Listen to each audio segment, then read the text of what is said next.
धर्म छोड़ो विज्ञान अपनाओ, इस पर एक बार प्रकाश जरूर डालें। ये जो पोस्टर आप, ये जो थंबनेल पोस्टर आप देखकर क्लिक किए हो ना, तो इस बात को मैं शुरू करने से पहले आपको एक बात कहना चाहता हूँ कि अगर आप मेरे चैनल पर नए हैं तो सब्सक्राइब कर देना, और हाँ, साथ साथ बेल आइकन भैया जरूर ऑन कर देना, ताकि आपको ऐसे समय से समय जानकारी आपको समय से समय प्राप्त होती रहे। तो चलते हैं, इस पर आप प्रकाश डालते हैं, एक बार इस पर चर्चा करते हैं कि धर्म छोड़ो विज्ञान अपनाओ, धर्म छोड़ो विज्ञान अपनाओ। किसी ने एक दिन पोस्ट में मैं देख रहा था, ऐसे ही सोशल मीडिया पे किसी ने ऐसे ही बोला था कि धर्म छोड़ो और विज्ञान अपनाओ। आप ये जो पूजा पाठ प्रतिष्ठा, ये भजन इत्यादि ऐसा करते हैं, और तो ये सब कर्म कांड छोड़ दो, तो आपके जीवन में कोई फर्क पड़ने वाला नहीं है। और उसने नीचे की लाइन पे क्या लिख के भेजा था कि विज्ञान के 7 दिन, धर्म को 7 दिन के लिए बोला था, धर्म को 7 दिन, धर्म को 7, उसने धर्म को 7 दिन के लिए बोला था कि 7 दिन के लिए ये कर्म कांड, ये धर्म की प्रक्रियाएं बंद कर दो, तो आपके जीवन में कोई फर्क नहीं पड़ने वाला। अगर आप 7 दिन के लिए विज्ञान छोड़ देते हैं, 7 दिन के लिए, तो आपके जीवन में जरूर फर्क पड़ेगा। और उसने नीचे की लाइन में लिख कर भेजा था कि आपको विज्ञान की औकात पता चल जाएगी। मतलब वो ऐसी धार्मिक क्रियाएं नहीं मानने वाला व्यक्ति था, ऐसा ही उसने बोला। तो साहब, मैं इस पर एक बात कहना चाहता हूँ कि ये जो विज्ञान भी है ना, तो धर्म से ही निकला है। धर्म का मतलब होता है भैया प्रकृति। प्रकृति एक सिस्टम है, और ये प्रकृति के सिस्टम से ही मिलकर विज्ञान बना है। जो धर्म के, आप जो धर्म पढ़ते हैं, जो सुनते हैं, तो धर्म के अंतर्गत ही विज्ञान भी बताया गया है। ऐसा नहीं है कि विज्ञान धर्म के अंतर्गत नहीं है। तो भैया उसने बोला था कि टीवी, मोबाइल, फ्रिज, कूलर इत्यादि ये सब छोड़ दोगे अगर आपको, तो 7 दिन में आपको ये औकात पता चल जाएगी कि विज्ञान क्या चीज है। तो मैं इस पर एक बात कहना चाहता हूं कि विज्ञान को अगर प्रकृति का पदार्थ न मिले तो विज्ञान कहां से तैयार हो जाएगा। प्रकृति से ही तो पदार्थ निकाल रहा है। हम प्रकृति को ही सबसे बड़ा भगवान मानते हैं। प्रकृति की हम पूजा करते हैं। प्रकृति ही सबसे बड़ा धर्म है, और प्रकृति की किताब में बताया गया है भैया कि धर्म क्या है, और प्रकृति की किताब ही है सबसे बड़ा धर्म। प्रकृति ने किताब अपनी खुद दे रखा है, जिसमें खुद लिखा है श्रीमद् देवी भागवत महापुराण में कि सनातनी, जो आप सुनते हो ना, सनातन सनातन, तो ये सनातन शब्द प्रकृति, ये सनातन शब्द और ये जो प्रकृति नाम आपने जो सुन रखा है, तो ये सनातन और प्रकृति नाम कहाँ लिखा हुआ है? ये सनातन शब्द और ये प्रकृति शब्द आप श्रीमद् देवी भागवत महापुराण उठाकर देखिए और पढ़िए, सुनिए कि कहाँ लिखा हुआ। अब भैया कहाँ लिखा हुआ है, अब आप खोजो। पहले श्रीमद् देवी भागवत महापुराण कथा में लिखा हुआ है, देवी आदि पराशक्ति को ही सनातनी बोला गया है और उसको ही प्रकृति बोला गया है, क्योंकि शक्ति को ही प्रकृति बोला जाता है, शक्ति को ही सनातनी बोला जाता है। और सनातनी का मतलब होता क्या है? था, है और रहेगा। प्रकृति मतलब समझ पाए, प्रकृति पहले थी और है और हमारे आने जाने के बाद भी रहेगी, ये प्रकृति है। और आप ये आधुनिक समय के विज्ञान को, मैं आधुनिक समय के विज्ञान को नकार नहीं रहा हूँ, क्योंकि वो मेरी माँ, मेरी प्रकृति, मेरी आदि पराशक्ति की प्रकृति बनाई हुई सृष्टि से ही ये सब कुछ निकल रहा है, उसी से सब ये उत्पन्न हो रहा है, उसी से सब ये ज्ञान विज्ञान सब फैल रहा है, चल रहा है। माना कि एक बात बताता हूँ, अगर ये प्रकृति, ये सिस्टम, ये भगवान माना कि ये प्रकृति, ये सिस्टम, ये आदि पराशक्ति भगवान जिसे आप कहते हैं और हम कहते हैं, हम जो देख रहे हैं, सुन रहे हैं आंखों से, कानों से, ना सब इन इंद्रियों से, इनसे जो देख पा रहे हैं, सुन पा रहे हैं कि ऐसा विज्ञान तैयार हो गया, हेलीकॉप्टर तैयार हो गया, हवाई जहाज तैयार हो गई, घड़ी तैयार हो गई, टीवी, फ्रिज, कूलर इत्यादि सब पदार्थ, लोहा है, चांदी है, सोना है। आपने बहुत विज्ञान सुन रखा होगा कि बहुत सारा आज के समय में विज्ञान फैला हुआ है। तो ये विज्ञान भैया कहाँ से शुरू हुआ है? इसी प्रकृति के सिस्टम से शुरू हुआ है। इस प्रकृति के सिस्टम से हम जिसकी पूजा करते हैं, प्रकृति मतलब ये बहुत का मतलब ये भूमि से, भूमि ही सबसे बड़ी, हम भूमि को क्या बोलते हैं? माँ। भूमि माँ, भूमि को हम क्या बोलते हैं? माँ, प्रकृति। और ये भूमि से ही सब कुछ पदार्थ तैयार किए गए। और ऐसा इस प्रकृति में रहस्य विज्ञान अभी छुपा हुआ है, जो अभी बहुत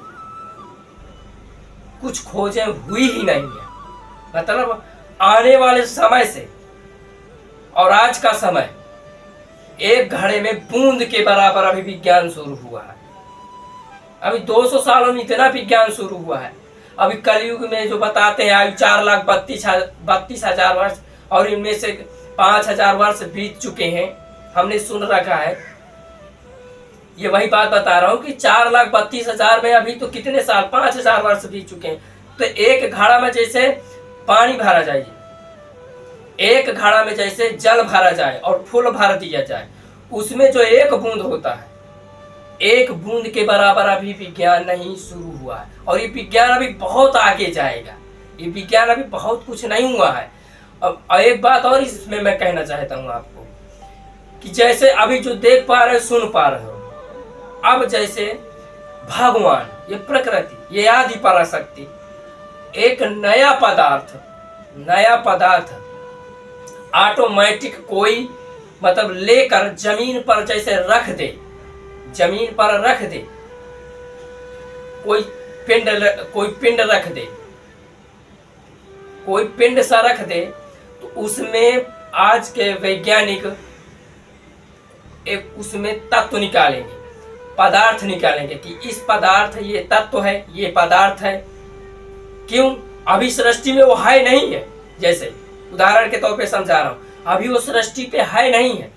अब भगवान, ये प्रकृति, ये आदि पराशक्ति, ये जो सिस्टम है, पर्यावरण है, प्रकृति है, इसमें एक अचानक सा कोई पिंड आकर गिर जाए या भगवान ये प्रकृति रख दे या गिरा दे, उसमें हमारा वैज्ञानिक क्या कहेगा? ये पदार्थ है, ये तत्व है, इससे ऐसे ऐसे तत्व बनाए जा सकते हैं, इसमें ऐसे ऐसे विज्ञान की खोजें हो सकती हैं। ये प्रकृति है। प्रकृति मतलब ये नहीं जो प्रकृति से हम पूरी ब्रह्मांड देख पा रहे हैं, ये पूरी प्रकृति है उसकी, उसी को प्रकृति बोलते हैं। तो भैया अभी ऊपर वाली बात छोड़ो, अभी नीचे वाली ही बात सुनो। ऊपर की बात तो भी बहुत बाकी है। अब भूमि पर अभी ऐसे ऐसे पदार्थ हैं, छिपे हुए हैं, ऐसे ऐसे पदार्थ छिपे हुए हैं जो विज्ञान अभी खोज ही नहीं कर पाई। अभी आपने रसायन विज्ञान में सुन रखा है 118 तत्वों की खोज विज्ञान ने की है, 118 से 119 तत्वों की। पहले कितनी थी? पहले 1, फिर 10, फिर 20, फिर 30, फिर 60, फिर 63, फिर 67, फिर 80, फिर 90, 95, आज 118 हुई। तो जब 101 से गिनती लेकर 118 तक, 119 तक पहुंच सकती है विज्ञान, तो सोचो अभी और गिनती तो भी आगे बढ़ी जा सकती है ना, कि 118 में ही प्रकृति पूरी हो गई आपकी विज्ञान की। नहीं, प्रकृति अभी और देगी, अभी और खोजें आपको देने, अभी और आपको खोज देगी। ढूंढो, मंथन करो। कैसे? आपने सुन रखा है ना कि जब समुद्र का मंथन हुआ है तो उससे कितनी बहुत सारी मंथन में बड़े बड़े विज्ञान निकले थे, ज्ञान विज्ञान सब। आप सुनो, अब मंथन देखो और सुनो, चर्चाएं मंथन वाली, समुद्र मंथन में आप सुनो कितने विज्ञान निकले थे। अब इस समुद्र में पता नहीं कितना विज्ञान छिपा हुआ है, ये सब प्रकृति ही तो है। तो भैया उसी विज्ञान को हम प्रकृति कहते हैं, मतलब हमारी प्रकृति से ही विज्ञान फैला हुआ है। ऐसा नहीं है कि हवा हवाई लेकर पदार्थ घुसेड़ दिया और विज्ञान हमें दे दिया। खोज कर रहा है, उससे एक नई टेक्निक बना रहा है, नई तकनीकी खोज कर रहा है, पर पदार्थ तो इसी प्रकृति से निकाल कर ही बना रहा है ना। हम इसी प्रकृति की ही तो पूजा कर रहे हैं भैया। अब सोचो, हम जिसकी पूजा करते हैं, अब आप एक दिन छोड़ कर देखो, आप 7 दिन के लिए बोले थे ना, कितना 7 दिन के लिए, कि 7 दिन छोड़ दो विज्ञान को तो पता चल जाएगी। अब 7 दिन छोड़ दो धर्म को, 7 दिन को बोले थे कि 7 दिन को विज्ञान छोड़ दो तो औकात पता चल जाएगी। अरे भैया मैं कहता हूँ 5 मिनट के लिए धर्म को छोड़ दो, जो धर्म में बताई जाती है, पृथ्वी वायु आकाश जल अग्नि, इनमें से एक 5 मिनट के लिए। पहले नंबर पे हम तो वायु की पूजा करते हैं, वायु की।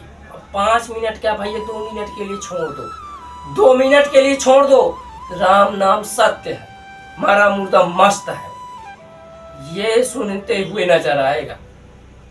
हम अग्नि की बात करते हैं, अग्नि भैया बिना आग के नहीं रहा जा सकता, हम अग्नि की पूजा करते हैं। जल की पूजा करते हैं, बिना जल पिए रह सकता है नहीं। यही हमारी प्रकृति है भैया, यही हमारा ईश्वर है, और इसी को हम माँ बोलते हैं। यही पूरे सिस्टम को, इसी पृथ्वी वायु जल अग्नि आकाश पेड़ पौधे इत्यादि, यही पूरा ब्रह्मांड है। यही पूरे ब्रह्मांड को हम प्रकृति बोलते हैं, इसी को आदि पराशक्ति बोलते हैं, इसी को सनातनी बोलते हैं भैया। इसी की हम पूजा करते हैं। पहले नंबर पे तो मैं ये आपको एक बात कहना चाहता हूँ कि अगर आप 1 घंटा के लिए नहीं, 5 मिनट के लिए भैया, हमारा ये धर्म, जो धर्म के अंदर का तो वायु बताया गया है, एक वायु को 5 मिनट के लिए छोड़ के देख तो भैया 7 दिन के लिए मौका दे रहे हो विज्ञान का, तो हम प्रकृति की जो बात बता रहे हैं, प्रकृति का तुम वायु छोड़ो से 5 मिनट के लिए, 5 मिनट में औकात पता चल जाएगी कि ये धर्म है, प्रकृति, ये सिस्टम क्या है। हम इसकी पूजा प्रार्थना करते हैं। अब भैया कृतज्ञ, उपकार मानने वाला कृतज्ञ, उपकार ना मानने वाला कृतज्ञ। अब विज्ञान हम पर हमारा कल्याण कर रही है तो हम कृतज्ञ हैं, हमारा ही तो कल्याण कर रही है। मैंने एक दिन वीडियो भी बनाया था इस पर कि वैज्ञानिक है, फौजी है, किसान है, ऐसे बहुत सारे उदाहरण पे जो मानव कल्याण के लिए सोच रहे हैं। सर्वे भवन्तु सुखिनः सर्वे सन्तु निरामया, सभी सुखी रहे, सभी निरोगी रहे। अब आज की जो युवा पीढ़ी है ना, तो विज्ञान को महत्व दे रही, अच्छा है, मैं ये नहीं कह रहा हूँ महत्व नहीं, मुझे नहीं देना, विज्ञान को सबसे ज्यादा महत्व दो, क्योंकि ज्ञान से ही विज्ञान निकलता है, प्रकृति से ही विज्ञान निकलता है। ऐसा नहीं है कि प्रकृति से हटकर विज्ञान निकल जाए। प्रकृति को आप छोड़ दो, एक दिन नहीं आप विज्ञान तैयार कर सकते। प्रकृति को छोड़ दो फिर विज्ञान तैयार करो, कोई नहीं कर सकता। कितना भी बड़ा वैज्ञानिक हो, प्रकृति में खुद है, कितना भी बड़ा वैज्ञानिक प्रकृति में पहले से तो खुद है, खुद तैयार हुआ है, पल पोस कर बढ़ा हुआ है, और इसी प्रकृति में ही वो खोज कर सकता है। अलग से नहीं वो ला सकता, अलग से प्रकृति ही आपको दे सकती है। नई खोज, नई तैयारियां, नए वैज्ञान, नया विज्ञान, ये प्रकृति ही आपको दे सकती है। अब आप सोचो, मैं उससे उन पदार्थों से मिलकर तैयार करा एक नया नामकरण, एक नया विज्ञान तैयार कर सकते हैं भैया। जिसको जितना सुविधा उपलब्ध होती है उतना वो विज्ञान की खोज कर रहा है। ऐसा नहीं है कोई बिना सुविधा के भी खोज करता है। जिसका जितना मस्तिष्क आगे विकासशील होता है। अब ऐसा नहीं कि विज्ञान सिर्फ आज ही की समय है, 100-150-200 सालों के बीच में ही सिर्फ विज्ञान है। आज से 150-200 साल पहले भी विज्ञान था भैया। बहुत सारे विज्ञान, ऐसा नहीं है कि विज्ञान अभी ही सिर्फ फैला है। आप अभी के समय में जो सुन रहे हो ये सब कुछ विज्ञान है, तो भैया इससे 150-200 साल पहले जो नहीं थे ना, इससे पहले भी विज्ञान था। और जो इसके पहले भी विज्ञान था, इसी प्रकृति के पदार्थों से मिलकर ही बनाया गया है विज्ञान, अलग से कुछ नहीं बनाया गया। तो भैया यह है प्रकृति का विज्ञान। तो मैं आपको प्रकृति का विज्ञान बताया भैया। तो मैं आपको बस यही कहना चाहता हूँ कि अगर आप मेरे चैनल पर नए हैं तो सब्सक्राइब कर देना, और हाँ, अगर ये जानकारी अगर अच्छी लगी हो तो शेयर जरूर कर देना भैया, ताकि शेयर करने से और लोगों तक जानकारी पहुँच सके। नहीं, बात यहाँ पर ये बात सही है भैया, नहीं बिल्कुल करेक्ट बात है, बिल्कुल सही बात है। और हाँ, सब्सक्राइब करने के बाद बेल आइकन भैया जरूर ऑन कर देना, ताकि ऐसी जानकारी आपको समय से समय प्राप्त होती रहे। तो भैया जय प्रकृति की, जय माता दी।